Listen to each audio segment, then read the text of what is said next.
18장 21절, 22절, 21절은 제가 읽고 22절은 함께 읽겠습니다. 그때 베드로가 나와 이르되 주여 형제가 내게 죄를 범하면 몇 번이나 용서하여 주리이까? 7번까지 하오리이까? 22절 예수께서 이르시되 내게 이르노니 7번뿐 아니라 7번을 70번까지라도 할지니라. 아멘. 자, 미국의 정신의학자 매닝거는 만일 사람들이 용서하기를 배우면 병원이 텅 빌 것이다 라고 얘기했습니다. 자, 이 한 문장을 통해서 용서가 정신건강에 얼마나 큰 도움이 되는지를 우리는 짐작할 수가 있습니다. 자, 오늘 본문은 예수님과 수제자 베드로와의 대화입니다. 특별히 용서에 관한 대화입니다. 자, 전통적으로 유대인이 3번 용서하면 많이 하는 것으로 이렇게 알려져 있습니다. 자, 그래서 베드로는 예수님 앞에 당당히 그 2배 이상에 해당하는 용서를 은근히 자랑하면서 말을 합니다. 자, 우리 아까 읽었지만은 자, 한번 같이 읽습니다. 마태복음 18장 21절 시작. 그때 베드로가 나와 이르되 주여 형제가 내게 죄를 범하면 몇 번이나 용서하여 주리이까? 7번까지 하오리이까? 자, 예수님께서 말씀하십니다. 마태복음 18장 22절 시작. 예수께서 이르시되 내게 이르노니 7번뿐 아니라 7번을 70번까지라도 할지니라. 자, 주님, 제 형제가 저에게 잘못을 저지르면 몇 번이나 용서해 주어야 합니까? 7번이면 되겠습니까? 그때 예수님께서 7번뿐 아니라 7번씩 70번이라도 용서하라 라고 말씀하고 있습니다. 자, 우리가 보통 용서를 분명히 했는데 시간이 지나면 그 사람이 또 미워졌습니다. 자, 이상하네. 저번에 용서했는데 왜 그 사람을 떠올리며 또 미워하고 있지? 자, 이 의문에 대해서 찰스 스탠리 목사님은 이렇게 얘기합니다. 자, 용서는 한 번으로 끝나는 것이 아니다. 어제 내가 누군가를 용서했어도 오늘 또 그 사람을 미워할 수 있다. 그러면 오늘 또 용서하는 것이다. 자, 이 목사님은 그 예수님께서 말씀하신 마태복음 18장 22절이 바로 이와 같이 우리 인간의 그 상황을 너무나 잘 아시기 때문에 그것을 아시기 때문에 7번이 아니라 7번씩 70번 용서하라고 말씀하셨구나라고 깨달았다고 고백합니다. 자, 왜 용서가 습관이 되어야 합니까? 자, 용서는 행복으로 가는 문이기 때문입니다. 자, 주기도문 그 다음 절에 보면은 마태복음 6장 14절 15절 말씀인데, 자, 마태복음 6장 14절 한번 같이 읽어보겠습니다. 시작. 너희가 사람의 잘못을 용서하면 너희 하늘 아버지께서도 너희 잘못을 용서하시려니와. 15절 너희가 사람의 잘못을 용서하지 아니하면 너희 아버지께서 너희 잘못을 용서하지 아니하시리라. 자, 이렇게 용서하는 것이 하나님께서 우리를 용서하는 것과 같이 견줘서 말씀하세요. 우리가 아까 읽었던 이 본문 말씀 그 뒤에도 1만 달란트 또 100데나리온 빚진 얘기를 하시거든요. 그게 같이 연결이 되는 것입니다. 그래서 우리가 잘못한 사람을 용서할 때 하나님도 우리를 용서해 줄 수 있다는 거예요. 그래서 우리는 용서는 하나님께서 원하시는 것이다라는 것을 우리가 알 수 있습니다. 자, 남침례교단 총회장을 2번 지내면서 30년 동안 애틀란타에 있는 제일 침례교회 담임 목사로 계셨고, 세계적인 베스트셀러 찰리 스탠리 목사님은 용서라는 책을 썼는데 이 책에서 이렇게 이야기하고 있습니다. 자, 하나님께서 내가 한 모든 일을 용서하셨는데 내가 어떻게 당신을 용서하지 않을 수 있겠습니까? 용서가 하나의 의지적 행동이었음을 기억하라. 자, 그러니까 용서가 하나님께서 우리를 용서하기 위해서 예수님 이 땅에 보내주셨잖아요. 그게 의지적인 행동이라는 거예요. 그 사람을 용서하기로 결정하는 것은 용서에 대한 믿음의 발자취를 따르는 것이다. 우리가 예수님을 따르는 것이다 라고 말씀하고 있습니다. 자, 그러면서 그 용서를 가장 오늘 본문에 적합한 용어로 표현하는데요. 용서란 당신에게 그릇된 행위를 한 누군가에게 당신에게 대한 의무감이나 부담감으로부터 탕감해주는 행위. 우리가 빚을 생각하면 됩니다. 탕감해주는 행위. 그게 용서라는 거예요. 당신에게 진 빚을 갚아야 하는 채무자에게 의무를 면제해 주었을 때 그 빚은 용서되어진 것이다. 용서의 정확한 의미를 이걸로 이렇게 여러분 생각하시면 되겠습니다. 그러면서 이렇게 또 이야기합니다. 용서하지 않는 마음은 독약과도 같습니다. 그것은 우리가 그리스도인으로서 성숙해지는 길을 막고 예수님과 동행하는 삶의 걸림돌이 됩니다. 마음의 기쁨도 빼앗아 갑니다. 용서하지 않는 마음은 마치 독약과도 같다는 거예요. 그래서 내가 독을 가지고 있으면 안 되잖아요. 그런 의미에서 우리가 이해할 수 있습니다. 자, 목사로서 40년 넘게 그 아내와 함께 브루더호프라는 공동체. 이게 브루더호프는 뭐냐면 이 수익과 재능과 에너지를 한 곳에 다 모아가지고 서로 돌보며 다른 이들을 서로 돕는 공동체입니다. 자, 요한 크리스토프 아놀드라는 목사님은 왜 용서해야 하는가라는 책을 썼는데 이 책에서 이렇게 얘기합니다. 용서는 그리스도의 명령일 뿐만 아니라 우리 삶과 관계 속에서 깨어진 모든 것을 회복시키는 중요한 열쇠다. 관계를 회복시키는 중요한 열쇠다. 라고 그렇게 말하고 있습니다. 자, 그러면서 우리의 용서는 바로 우리의 구원과 믿음도 주님의 십자가로 인한 용서를 바탕으로 한다. 자, 용서는 주님의 십자가로 인한 용서를 우리가 용서의 근거로 하고 있다고 그렇게 말하고 있습니다. 자, 그런데 일반적으로 용서하는 것을 우리는 어려워합니다. 왜 사람들은 용서하는 것을 어려워하는 것일까요? 자, 성폭력 강사면서 상담사인 김영서는 자, 이 사람은 요거 이제 2020년에 쓴 책인데 요거 8년 전에 2012년에 책을 은수연이라는 가명으로 책을 썼어요. 왜냐하면 이거는 그 가족 친족 성폭력, 아버지가 성폭력을 한 거예요. 너무 비밀스러운 거니까 자기 실명을 이렇게 할 수가 없었는데 나중에는 좀 모든 게 치유가 되고 해결받고 나서 다시 개정판으로 쓴 거예요. 제목은 똑같은데 이름을 김영서, 이게 자기 본명입니다. 김영서라는 본명으로 했는데 이 사람이 9년 동안 아버지로부터 성폭행을 받습니다. 그리고 이거를 오빠하고 엄마한테 얘기해도 아무런 이게 해결이 안 되는 거예요. 오히려 구박만 받아요.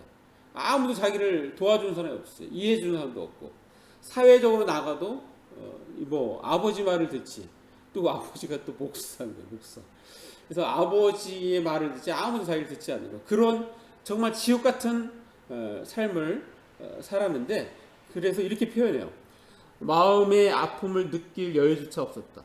찢긴 몸, 언제 또 맞을지 모른다는 두려움, 아무에게도 도움을 청할 수 없는 막막함. 무엇보다 가장 두려운 것은 이런 삶의 끝이 보이지 않는다는 사실이다. 이것을 보면은 이 사람이 얼마나 고통을 받았는지를 알 수가 있습니다. 자, 그런데 어느 날 한 천주교 신부가 용서라는 책을 썼어요. 근데 그 책을 보면서 너무너무 화가 나는 거예요. 그래서 이 사람이, 이 작가가 이 신부를 찾아갑니다. 용서라는 책을 쓴 신부를 찾아가요. 그러면서 이렇게 얘기해요. 당신이 용서를 아냐고, 지옥 같은 경험 한 번 안 겪은 사람이 어떻게 용서를 논할 수 있느냐. 너무너무 화가 나는 거예요. 내가 이게 얼마나 고통스러운데 용서를 이렇게 쉽게 얘기하느냐.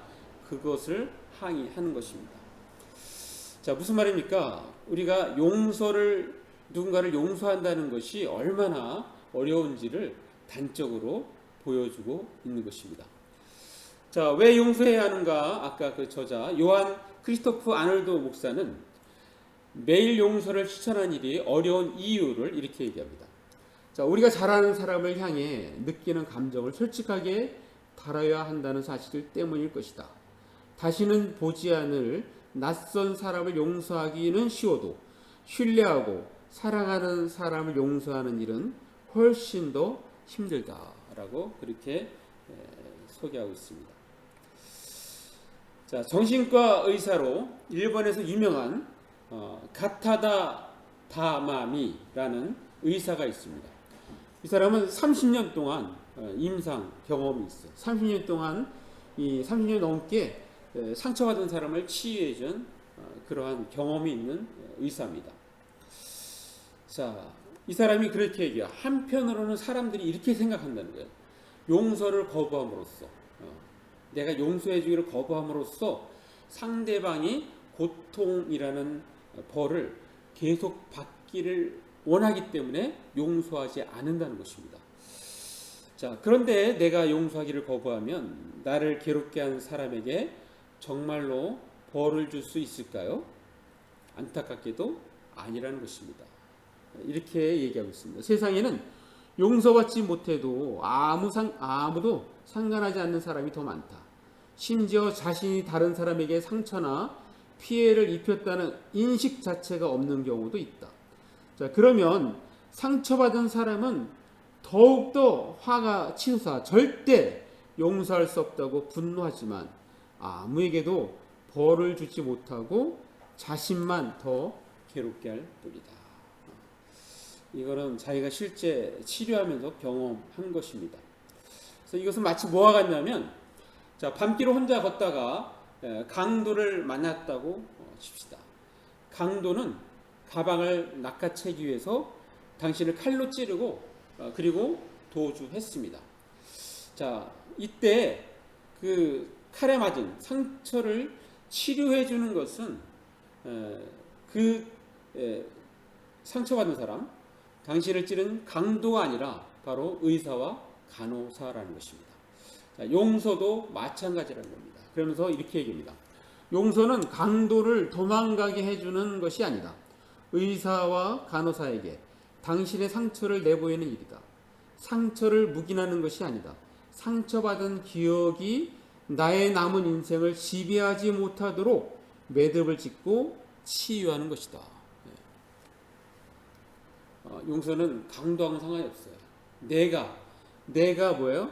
나의 인생, 남은 인생을 지배하지 못하도록, 그 기억이 나를 억누르고 어떤 지배하지 못하도록 그것을 치유하는 것, 그것이 바로 용서라는 것입니다. 자, 그런데도 상대방이 사죄하기만을 기다리며 용서하지 말지 결정을 미루는 것은 강도가 병원에 데려다 주기를 기다리는 것만큼이나 바보 같은 일이라는 것입니다. 당신의 치료는 상처를 준 강도의 손에 달려있지 않다는 것을 기억하라는 것입니다. 자, 우리는 지금 용서가 습관이 되어야 한다는 제목의 설교를 듣고 있습니다. 그렇다면 어떻게 해야 할까요? 두 가지만 말씀드립니다. 첫 번째는, 먼저는 용서하기로 결정해야 합니다. 한번 같이 읽습니다. 시작. 용서하기로 결정해야 합니다. 자, 아까 소개했던 왜 용서해야 하는가, 저자 요한 크리스토프 아놀드 목사는 이렇게 얘기합니다. 자, 의지를 가지고 미워하는 일을 그만두기로 결심해야만 용서할 수 있다. 용서는 평화와 행복을 하는 문이다. 그리고 그 문을 열 수 있는 사람이 당신뿐임을 기억하라. 상처받은 사람만이 이 용서라는 키를, 이 열쇠를 돌릴 수가 있는 거예요. 그렇기 때문에 이 사람은 결심을 해야지만 비로소 용서할 수 있다는 것입니다. 자, 20대 백만장자가 된 사람이에요. 그 사람은 사업 성공의 귀재고 나중에 돈을 많이 벌어서 세계적인 기부왕이 된 폴 마이어라는 사람이 용서의 심리학을 썼어요. 근데 이 사람이 성공의 비결을 용서라고 얘기해요. 그것을 16살에 그렇게 결심했다 그랬는데, 이 책에서 자기 아버지 어머니 얘기를 해요. 그러니까 그 아버지 어머니가 아주 극과 극입니다. 극과 극. 먼저 이제 아버지, 이 폴의 아버지는 용서를 모르는 사람이었습니다. 폴의 아버지는 자신의 분노를 초래한 사람이 친척 중 한 사람일지라도 절대로 예외를 두지 않았습니다. 자, 예를 들면, 자, 아버지의 유일한 동서인 그 아무개 이모부가 있었는데, 폴의 아버지는 이모부에게 말합니다. 내 집에서 독일어를 사용하지 말게, 내 말을 어기면 우리 집에 발을 들여놓지 못할 줄 알게나. 이제 우리는 미국에서 살고 있으니 영어를 사용하게, 이렇게 이제 권했어요. 근데 하다 보니까 이모부가 독일어를 하게 된 거예요. 그래서 폴의 아버지가 이모부를 더 이상 우리 집에 발을 들여놓지 말게 해서 그렇게 이렇게 쫓아보냈어요. 추수감사일이 되었습니다. 이렇게 이모부하고 이모가 같이 오잖아요. 그러면은 한 100m 떨어진 데 차를 대고 이모부는 거기 앉아 있고 이모만 와서 추수감사절에 참석을 했대요. 그래서 먹을 거 많잖아요, 그때는. 그래서 이 폴이 몰래 음식을 싸가지고 뒷문으로 나가서 울타리를 넘어서 이모부한테 주고, 그리고 다시 또 이렇게 몰래 들어왔다고 얘기를 합니다. 자, 또 한 번은 이 폴의 아버지는 여자 형제가 모두 셋이었대요. 셋. 자, 그 가운데 미국에 건너온 사람은 딱 한 사람뿐인데, 그 당시 고모는 캘리포니아의 같은 폴의 집에서 약 40마일 떨어진 곳에서 살고 있었대요. 근데 폴의 고모가 폴의 그 생일날에 왔는데, 폴의 그 고모가 그렇게 얘기한 거예요. 폴의 귀를 보면서, 야, 너 귀가 이렇게 크냐? 우습다. 이렇게 이제 약간 이렇게 농담적으로 얘기를 했는데, 그게 폴의 아버지의 귀에 거슬린 거예요. 그래서 모든 대화를 단절하고, 그 후부터 35년 동안 폴의 아버지는 폴의 고모가 가까운 데서 살았음에도 불구하고, 또 유일한 친척임에도 불구하고 일체 말을 하지 않았다고 합니다.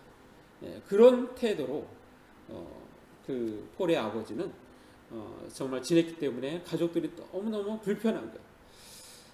끝까지 용서할 줄을 몰랐다고 합니다. 반면에 어머니는 모두를 다 용서하는 사람이었어요.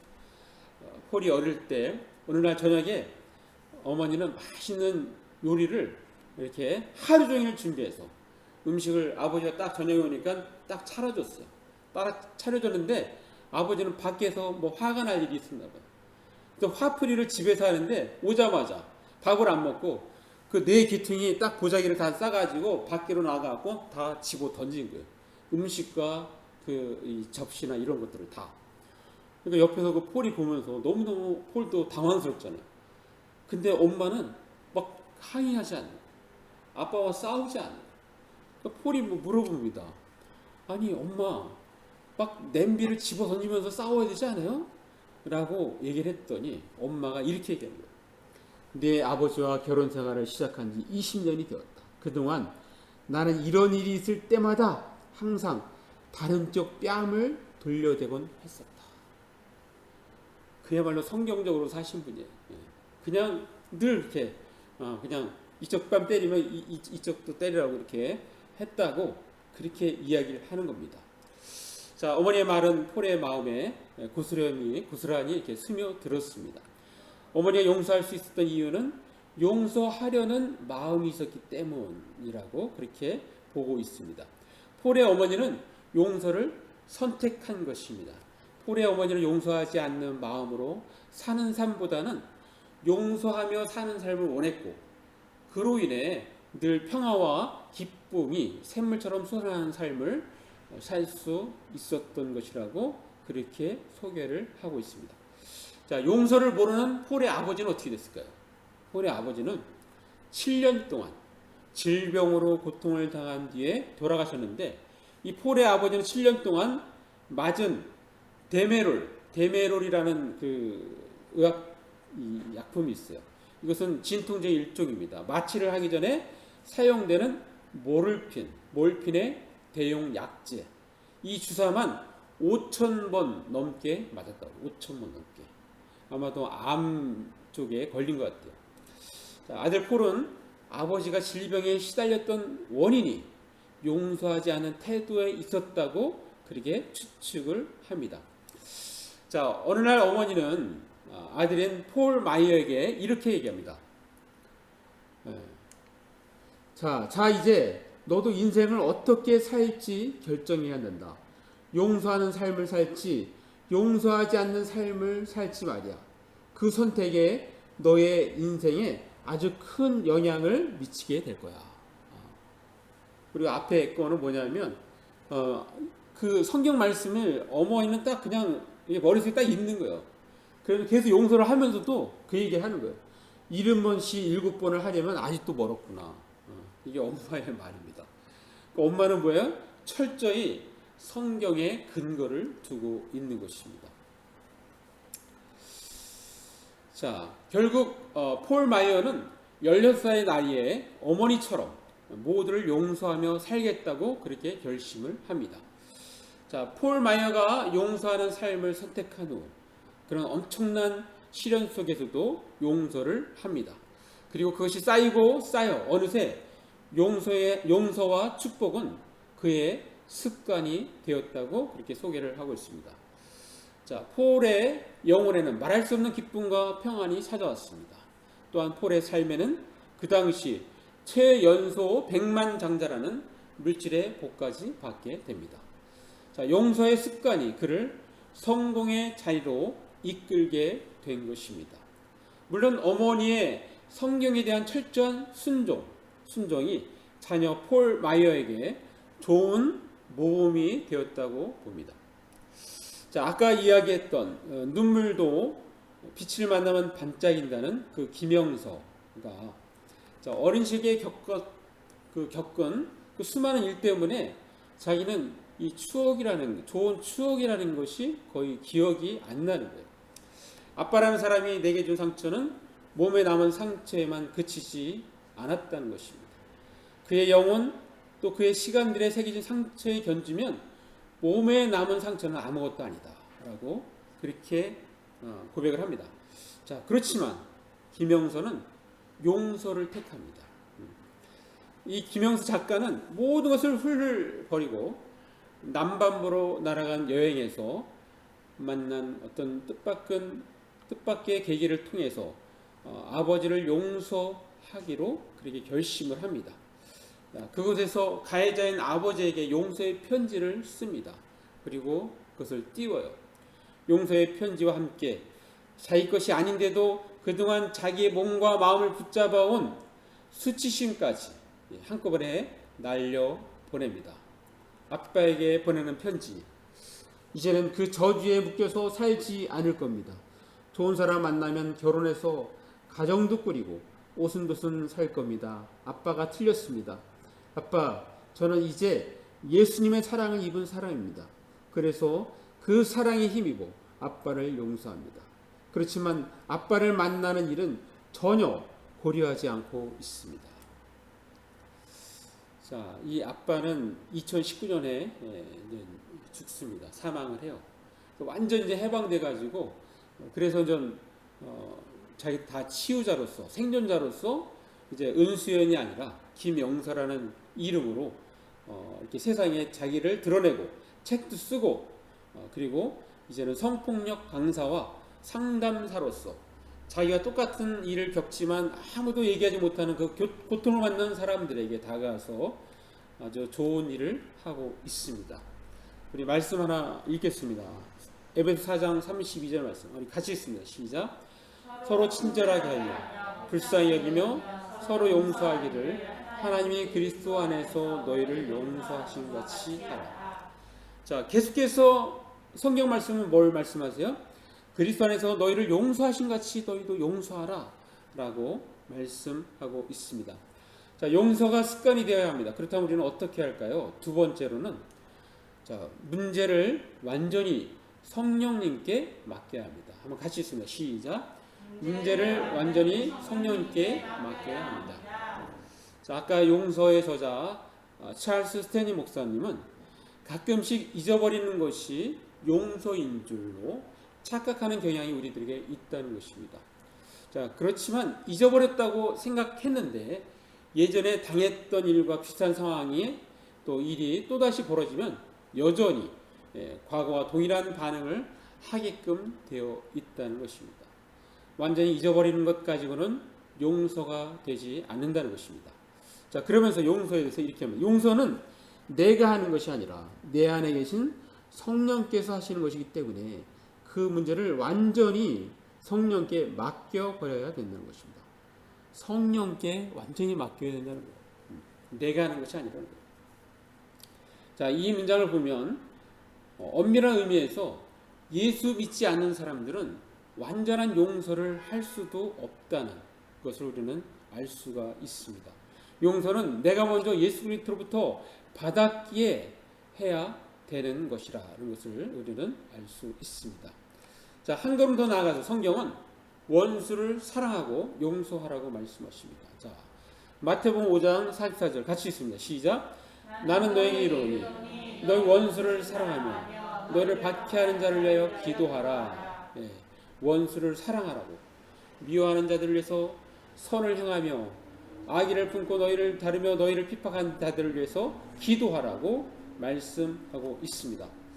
자, C.S. 루이스는 이렇게 얘기합니다. 원수를 용서하지 못하고 증오하는 것은 하나님의 말씀에 불순종하는 것이다 라고 그렇게 얘기하고 있습니다. 자, 사랑하는 남부장학교 성도 여러분, 내가 용서한다고 상대방의 죄가 없어질까요? 자, 그것에 대해서 스테니 목사님, 폴 마이어는 이렇게 얘기합니다. 용서한다고 해서 상대방의 죄가 없어지는 것도 아닙니다. 그가 처벌을 받아야 한다면 그 영역은 신의 영역이기에 신이 하실 것입니다. 그래서 용서했다면 깨끗이 잊어버릴 수 있습니다. 신의 영역이라는 거예요. 신의 영역. 처벌, 복수는 신의 영역입니다. 자, 말씀을 보겠습니다. 자, 근거되는 말씀이 신명기 32장 35절 말씀입니다. 우리 같이 읽습니다. 시작. 그들이 실족할 그때 내가 보복하리라. 그들의 환난 날이 가까우니 그들에게 닥칠 그 일이 속히 오리로다. 자, 원수 갚는 일과 보복하는 일은 내게 속했다는 거예요. 자, 이거를 보면은 영어로 보면 더 와닿습니다. 자, It's mine to avenge. I will repay. 자, 그러니까 복수하는 것은 mine. 이 소유격이에요. 소유격. 나의 것이라는 거예요. 나의 것. 복수하는 것은 나의 것이야. 하나님이 그렇게 말씀하세요. 복수하는 건 내 것이야. 복수하는 건 내가 하는 거야. 네가 하는 게 아니야. 너는 그냥 용서해. 너는 사랑해. 라고 말씀하고 있는 것입니다. 자, 요거에 대한 예를 보면은 요셉이 형제들 이렇게 상봉하고 나서 요셉이 사실은 그 형제들을 복수할까봐 늘 형제들이 전전긍긍했잖아요. 그래도 뭐 요셉은 늘 용서해 준다고 해서 했는데 그래도 이게 찝찝해서 그런 마음이 있었는데 아버지가 또 돌아가시니까 또 걱정되는 거야. 아버지가 돌아가시니까. 자, 아버지가 돌아가시니까 아버지가 살아계실 때는 안 했는데 이제 우리를 복수를 하겠지. 그래서 덜덜덜 떨고 있을 때 그때 요셉이 하는 말입니다. 자, 창세기 50장 19절 말씀 같이 읽습니다. 시작. 요셉이 그들에게 이르되 두려워하지 마소서. 내가 하나님을 대신하리이까? 내가 하나님을 대신하리이까? 요셉은 그걸 아는 거예요. 복수는 내가 하는 게 아니에요. 복수는 처벌은 내가 하는 게 아니에요. 자, 영어로도 보면 자, in the place of God. 그러니까 하나님의 위치예요. 복수하는 것은 내가 하나님이 됐다는 거예요. 그러니까 내가 복수한다는 것은 교만한 겁니다. 왜냐하면 내가 하나님의 위치에 가 있는 것이기 때문에. 그러니까 요셉이 그 얘기하는 거예요. 내가 하나님을 대신하니까 이렇게 얘기하는 거예요. 자, 마무리합니다. 우리 주기도문 중에 자, 마태복음 6장 12절 이런 말씀이 있어요. 우리 같이 한번 읽습니다. 시작. 우리가 우리에게 죄진 자를 사하여 주는 것 같이 우리의 죄를 사하여 주옵시옵고. 네, 주기도문에도 이렇게 예수님의 그 사하심에 견주어서 우리에게 말씀하고 있습니다. 우리가 우리에게 잘못한 일을 용서하듯이 우리의 잘못을 용서하시고. 자, 사람들은 용서를 어려워합니다. 용서라는 말만 들어도 알레르기 반응 일으키는 사람들도 있습니다. 용서하면 상처를 준 그 사람과 다시 잘 지내야 한다고 생각하기 때문이기도 합니다. 그러나 용서는 화해와 다릅니다. 용서는 마음의 독을 뿌리는 격렬한 분노를 더 이상 크게 키우지 않기 위한 현명한 선택입니다. 용서는 상처 준 사람을 고통으로부터 풀어주는 것이 아닙니다. 자책하는 나, 후회하는 나에게 자유를 주는 것입니다. 그때 그 사람을 만나지 않았더라면, 더 단호했더라면, 더 똑똑했더라면 하며 괴로워하는 나에게 새로운 관계를 맺고 새로운 인생을 살 수 있는 발판을 만들어 주는 것입니다. 용서가 자비로운 선물이라면 그것은 남이 아니라 자기 자신에게 주는 것이기 때문입니다. 내가 받은 상처와 피해를 없었던 일처럼 덮는 것이 아니라 상처와 피해는 잊지 않되 나의 분노가 내 인생을 망가뜨리지 않도록 지켜주는 것이 바로 용서입니다. 우리는 주님과의 막힘없는 관계와 행복한 삶을 살기 위하여 용서가 습관이 되어야 합니다. 자, 그러기 위해서는 우리는 먼저 용서하기로 결정해야 합니다. 그리고 문제를 완전히 성령님께 맡겨야 합니다. 자, 우리 모두 먼저는 용서하기를 결정하고 그리고 문제를 완전히 성령님께 맡김으로써 삶에서 자유와 기쁨이 넘치게 하는 저와 여러분의 시를 간절히 바랍니다. 네, 기도하겠습니다. 제가 말씀 잠깐 생각하시면서 1, 2분 기도로 나아갑니다.